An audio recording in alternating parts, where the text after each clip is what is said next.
Uyqu ағзаны қалпына келтіретін күрделі биологиялық процесс. Түнде ми, жүрек, гормондар мен иммунитет синхронды жұмыс істейді. Сапалы ұйқы күндізгі өнімділік пен ұзақ мерзімді денсаулықтың негізі.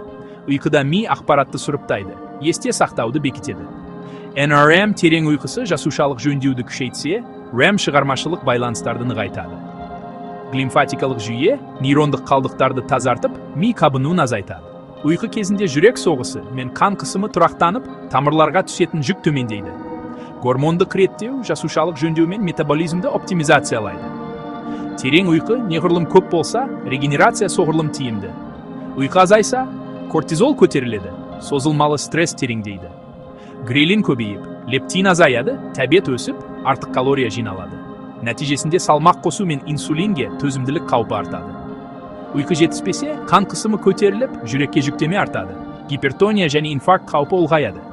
Сапалы ұйқы иммунитетті күшейтеді, ал ұйқы қарызы инфекцияларға осалдықты арттырады. Күн сайын тұрақты ұйықтаңыз, жарықты азайтып, тыныш, салқын орта жасаңыз.